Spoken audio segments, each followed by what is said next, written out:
Buenas tardes, buenos días. A continuación voy a dar respuesta a las siguientes preguntas del taller del día de hoy. En primer lugar, vamos a hablar de distintos conceptos. Para el primer concepto tenemos lo que es el método optimista.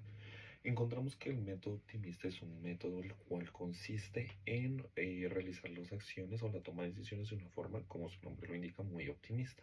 Esto quiere decir que estamos haciendo todo de forma muy positiva, digamos que no tenemos en cuenta los riesgos a los que nos podemos encontrar, sino que solo pensamos en la ganancia. Igualmente, pues no tenemos en cuenta que el escenario pueda salir mal, que algún inconveniente se pueda presentar, sino que realizamos esto pensando que todo va a estar perfecto, todo va a funcionar como se espera, todo va a salir muy bien y se va a conseguir una ganancia grande. Un ejemplo de estos, tal vez no muy relacionado con la toma de decisiones, pero en el cual considero hay una similitud, es un concepto trabajado antes que era el per cost. Algunas veces encontrábamos dentro de los tiempos que se nos presentaban y al realizar algunos proyectos, encontrábamos datos optimistas de forma que se asumía que el proyecto iba a tener, ejemplo, una duración de 60 días, que todo iba a salir bien, no se iban a presentar retrasos, no iba a faltar material, sino que todo iba a salir bien y se asumía ese costo. Entonces trabajamos con una mecánica muy similar en la que pensamos que todo va a estar perfecto, no asumimos que vamos a tomar más tiempo para una decisión, que nos va a generar un costo extra, que algo va a salir mal y la decisión va a fracasar. En cuanto al primer ejemplo, encontramos lo que es, como lo viene trabajando en el documento, las apuestas.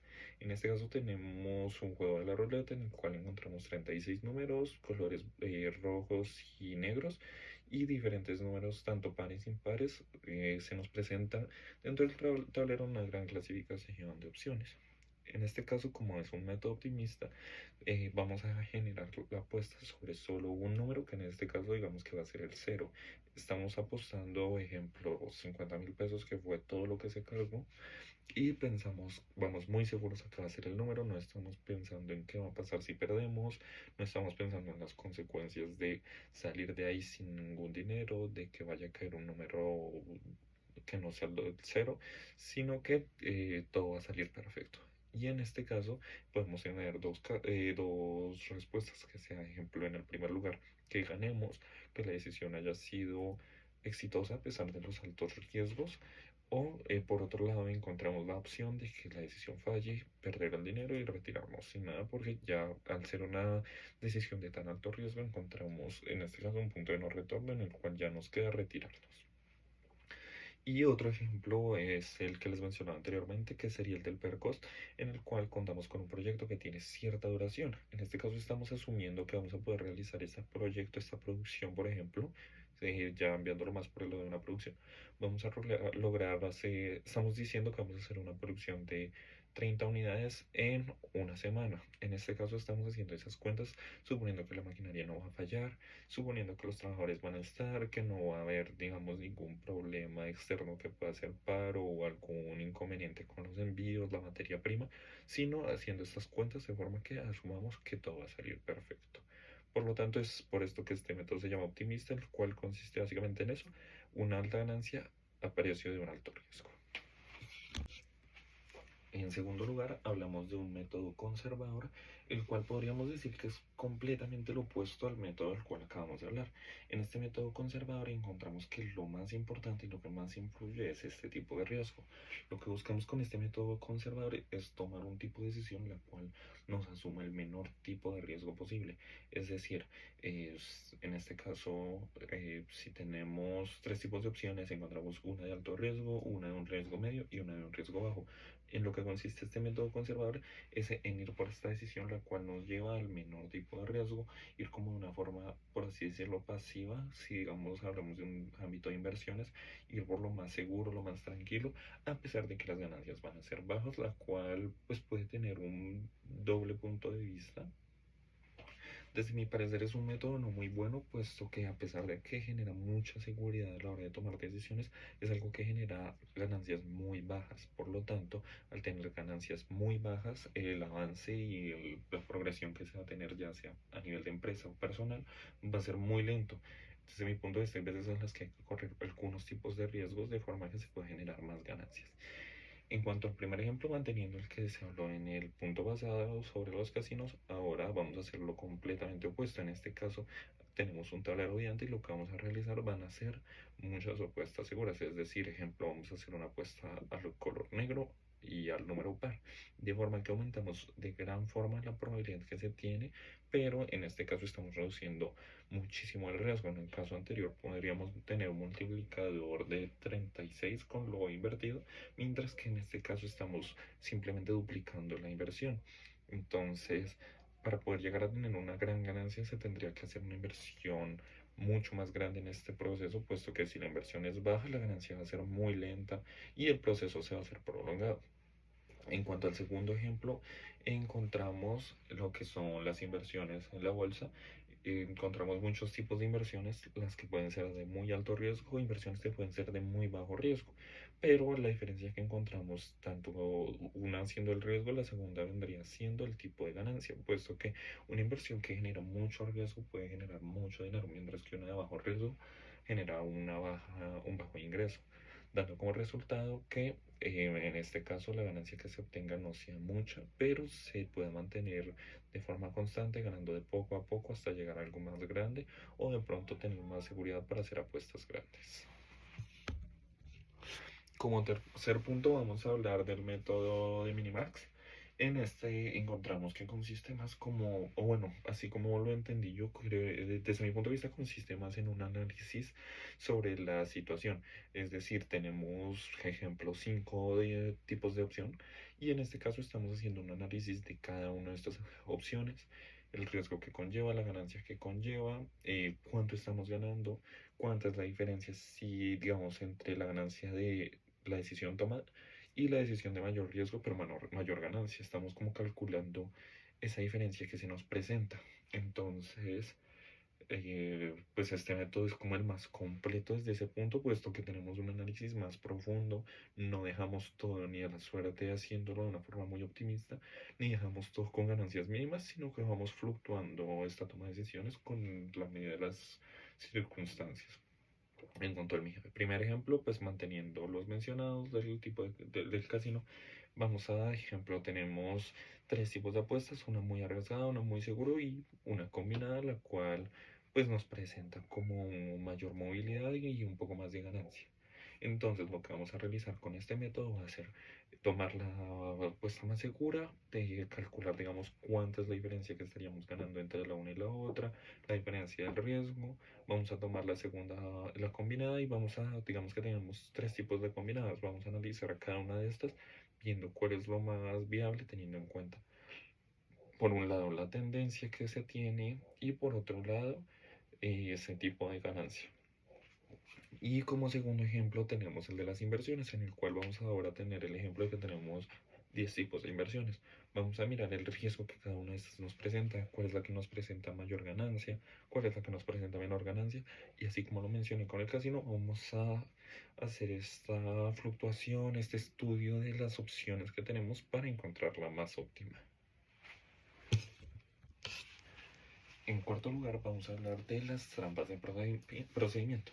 ¿En qué consisten las trampas de procedimiento? Encontramos que las trampas de procedimiento es, por así decirlo, cuando tenemos, digamos, un tipo de proceso productivo o un proceso de toma de decisión y la persona que se encuentra a cargo salta ciertos pasos, ya sea por ahorrar tiempo, por pereza o por distintos factores. Entonces, digamos que tenemos un proceso productivo de 5 pasos y tenemos que hacer la toma de decisión en el primer paso de forma que la producción pueda ser la adecuada. Entonces encontramos que este empresario o quien toma la decisión decide saltarse los pasos de toma de decisión de la producción para acelerarlo. Y encontramos que por hacer esto falla. Por lo tanto, es como en eso en lo que consiste la trampa en este caso. Ahora, para el primer ejemplo tenemos, digamos que tenemos una empresa que está a punto de, una constructora que quiere generar la construcción de un edificio y la persona que está a cargo se salta ciertos pasos. Ejemplo, encontramos que el estudio del terreno es algo muy importante a la hora de poner un edificio, ya sea para conocer el tipo de terreno en el que se está trabajando, la profundidad y las características con las que cuenta para evitar accidentes futuros. pero esta persona se salta este proceso y inicia la construcción. Y encontramos que debido a las lluvias, esto genera un accidente, lo cual por este salto del proceso se está generando una pérdida, se está generando una mala toma de decisiones, puesto que no era adecuado el terreno. Entonces, al no ser, esto conlleva muchas consecuencias. Y en segundo lugar encontramos el ejemplo que es el cambio de, digamos, en una empresa que trabaja mucho con la parte de telecomunicaciones, un cambio en el método del sistema. Entonces, al hacer este cambio, sin avisar a los empleados, sin realizar la toma de decisiones adecuadas, sin ver si el nuevo software es apto, puede llegar a generar problemas para los trabajadores, problemas para los clientes, pérdidas de dinero, puesto que al no tener un método adecuado, la gente no se adapta de la misma forma a el nuevo sistema o el nuevo sistema no es apto y genera pérdidas para ellos. Como quinto punto hablamos de lo que son las trampas psicológicas. Estas siguen afectando el proceso, pero ya no lo tomamos más directamente el proceso, sino lo vemos desde un enfoque más moral. Encontramos que estas trampas eh, que van ya más del lado de lo sentimental influyen principalmente porque ya sea que la persona que toma las decisiones se ve afectada sentimentalmente o moralmente por factores externos que hacen que pueda llegar a tomar una mala decisión por el fin de ayudar a alguien o por algún motivo personal, lo cual pues afecta este sistema productivo. Para el primer ejemplo del que vamos a hablar, tenemos un no, el cual hemos visto en algunos casos salir a empresas y lo vamos a dividir en dos partes.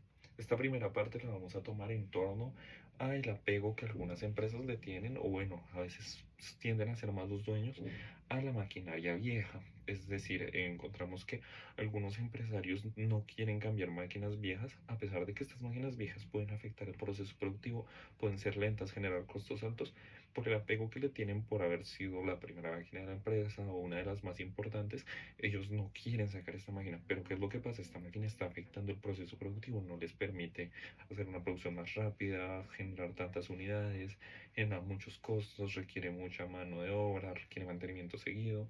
Esto es algo que le genera pérdidas a la empresa, pero por este tema de apego emocional a esta maquinaria, ellos no generan sus ventas. Por otro lado, uno muy similar es el apego a los productos que pueden tener.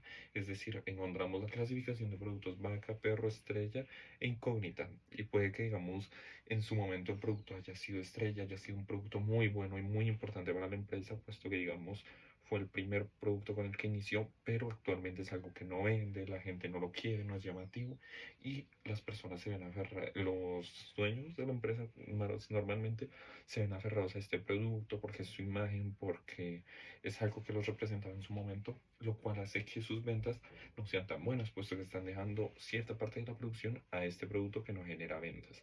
Entonces esto que hace que se generen gastos en este y este no esté retornando de la misma forma.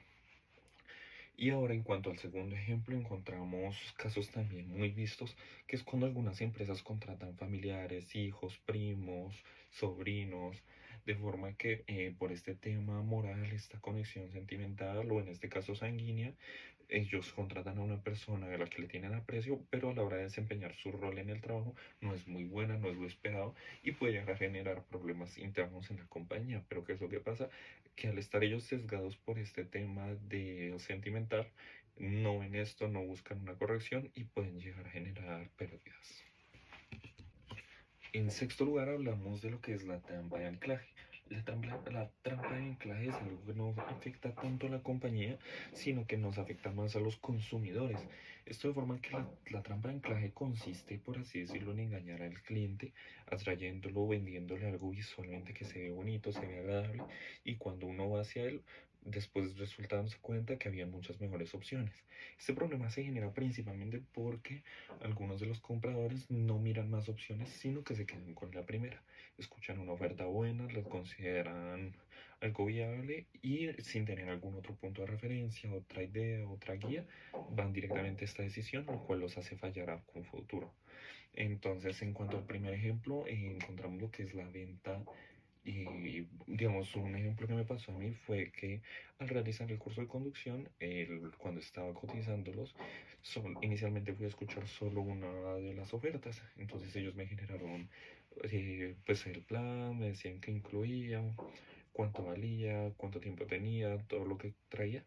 Y yo, sin haber tomado un punto de referencia, estaba bastante convencido por la forma en la que me habían vendido ese plan de conducción. Entonces, al llegar a casa me recomendaron seguir buscando más opciones de forma que pudiera tener como un mejor panorama, ver más opciones y no caer en este anclaje. Al hacer esto encontré diferentes opciones que me traían un mejor costo o me incluían más procesos o más partes sin tener que pagarlas. Entonces, en este caso pude salir de esta trampa de anclaje buscando una mejor decisión, pero en lo que consiste sería principalmente en lo que casi me pasa, que sería traer al cliente, ofrecerle algo bueno y sin que este cliente mire más opciones, llevarlo a la compra y ya cuando el cliente se dé cuenta de que tenía más opciones, ya sea muy tarde. Otro ejemplo que encontramos de esto es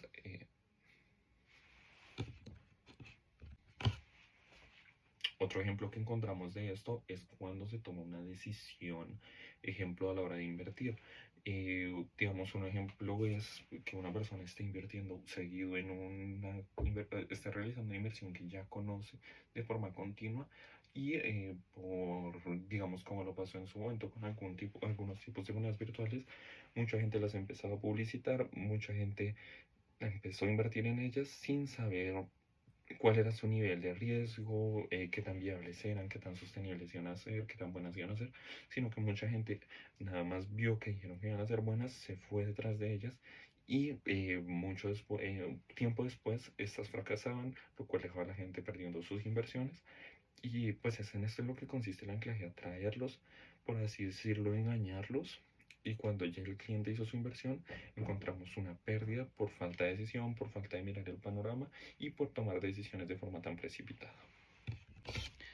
Ahora tenemos lo que es la trampa del status quo, lo que consiste principalmente, y bueno, es como más que una trampa, a mi perspectiva es un problema, el cual está en ese miedo al cambio. Desde mi punto de vista lo encontramos principalmente en empresas o compañías de antigüedad o que cuentan con cargos directivos altos, de una edad avanzada. Esto puesto que muchas veces ellos son quienes se sesgan ese avance a como dejar entrar esos nuevos métodos, las nuevas opciones, las nuevas oportunidades que se presentan en la vida.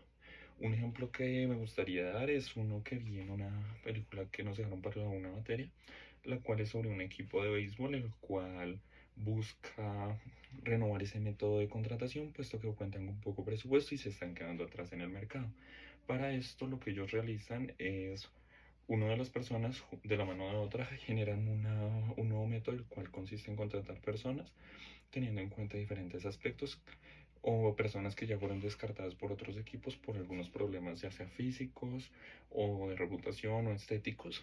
Entonces ellos empiezan a realizar esas contrataciones con este nuevo método estadístico que generan. Pero encontramos que en los cargos directivos se encuentran muchas personas mayores las cuales están rechazando estos nuevos métodos puesto que consideran que los métodos clásicos y que se han llevado todo el tiempo son mucho mejores. Ahora sí, entrando más a los ejemplos, en primer lugar, considero que un ejemplo válido son las ventas, puesto que hoy en día encontramos que con el marketing digital y con muchas tecnologías emergentes, el marketing ha evolucionado mucho la forma en la que llegamos a los clientes y generamos estas ventas. Pero muchas de estas personas se sesgan a cambiar los métodos, prefieren seguir vendiendo como lo hacían antes, métodos que actualmente no son tan buenos, puesto que se necesita avanzar en este aspecto de las ventas a llegar a un público actual que es el que es más interesante para las empresas, puesto que esto por medio, digamos, lo que es la parte digital puede llegar a muchas más personas. Y por otro lado hablamos de lo que es la parte de la producción también. Entonces aquí también muchas veces con los nuevos métodos, digamos, ya en una parte más sistemática y tecnológica, encontramos que el uso de nuevas herramientas hace que los procesos productivos sean más rápidos, ya sea con nueva maquinaria, con el uso de inteligencias artificiales, de sistemas más actualizados, pero muchas empresas prefieren mantenerlo como lo han llevado, no agregar esto. Muchas personas desconfían de estas inteligencias artificiales, de estos sistemas, entonces prefieren mantenerse con lo que conocen y lo que confían, lo cual les genera como un retraso a nivel tecnológico en comparación con otras compañías. A continuación vamos a hablar de la trampa, la cual consiste en, digamos, no recuerdo ahora bien el nombre, pero consiste básicamente en que a pesar de haber hecho una inversión en algo y que la inversión haya fracasado, mantenemos en el proceso. Encontramos que pues consiste básicamente en eso, realizamos cierto, bueno, enviamos cierto dinero para algo en específico y encontramos que esto fracasa, falla o no es del agrado del público. Y a pesar de esto, pues tenemos que mantener la inversión por cierto motivo. Un ejemplo de esto puede ser hacer la inversión, digamos, en un restaurante, generar las compras del lugar, del camión, de los ingredientes. Más que nada los ingredientes son los que nos marcarían aquí esa diferencia. Y ejemplo, al ya haber comprado estos materiales, supongamos que no fue muy del agrado de los consumidores el tipo de comida que se está generando. Pero a pesar de esto, ya se compró este producto, esta comida, y no podemos desecharla así como si nada, sino que tenemos que gastar esta inversión. Por lo tanto, el restaurante va a seguir vendiendo estos productos de forma que los clientes, así sea poco, lo vayan consumiendo. Otro ejemplo, ya enviándolo más, digamos, vámonos al aspecto de un partido de fútbol. Digamos que una persona compró una entrada para ir a ver a su equipo favorito, pero ese día está lloviendo, el equipo no está jugando muy bien, el partido va muy mal, van perdiendo, pero a pesar de todo, esta persona ya compró su tiquete y a pesar de que no está muy a gusto con el partido, con los resultados, no se va a retirar de él, sino que al ya haber hecho esta inversión se va a quedar hasta el final.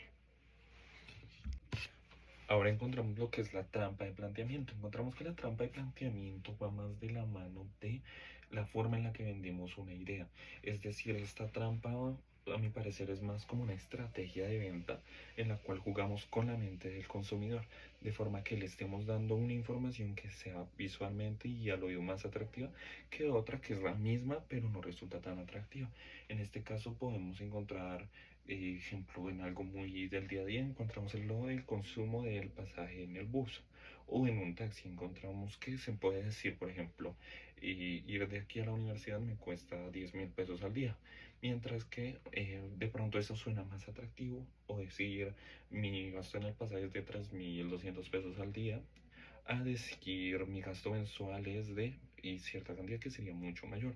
Para una persona es mucho más atractivo escuchar el gasto más mínimo, que sería el del día, porque puede que inicialmente le resulte más visual, más barato, a pesar de que es el mismo, mientras que si se le da el otro va a pensar que es mucho más caro, que no es tan rentable, que no vale tanto la pena. Otro ejemplo muy similar podríamos irnos a los porcentajes, cuando te brinda un porcentaje de éxito, digamos a la hora de hacer una inversión. Decir, esta inversión tiene el 80% de probabilidad de éxito de ganancia, suena mucho más atractivo que decir esta inversión tiene un 20% de probabilidad de falla, lo cual hace que la gente prefiera alejarse y no invertir. Otro ejemplo puede ser cuando un profesor da las notas de un curso. No es lo mismo que él diga más de el 60% del salón pasó a que él diga el 40% del salón perdió, puesto que la forma en la que se da esta noticia influye mucho en la mente, en este caso de los estudiantes, haciendo que lo vean como algo positivo o algo negativo, siendo que es la misma información. Por último, hablamos de la trampa de la prudencia, la cual, a mi parecer, mantiene una similitud con uno de los conceptos que hablábamos al inicio, lo cual es ese miedo a tomar decisiones. En este caso, la trampa de la prudencia consiste en perder ciertas oportunidades por el miedo a asumir unos riesgos. Como lo mencioné en el documento, a mi parecer es un método no muy bueno, puesto que a veces la vida requiere que corramos ciertos riesgos y hay que arriesgarnos a tomar decisiones. A veces hay que asumir ciertas pérdidas, hay que asumir las consecuencias, pero podemos estar generando ganancias, ventas, oportunidades más a largo plazo. A veces el hecho de que una persona sea más arriesgada hace que algunos lugares le abran las puertas, puesto que es una persona decidida, mientras que una persona que mantiene mucho miedo, no le gusta correr riesgos, no siempre va a generar este avance. Entonces el primer ejemplo que encontramos va a ser a la hora de hacer un cambio en el empaque del producto, digamos, una persona que es arriesgada a hacer este cambio que puede llegar a resultar atractivo para los clientes, generar más ventas, mientras que una persona que no corre riesgos no va a hacer este cambio, lo cual va a mantener el producto de la misma forma, que puede que para algunos clientes resulte aburrido, no genere ventas. Otro aspecto similar, digamos, vamos a llevarlo al tema del cine.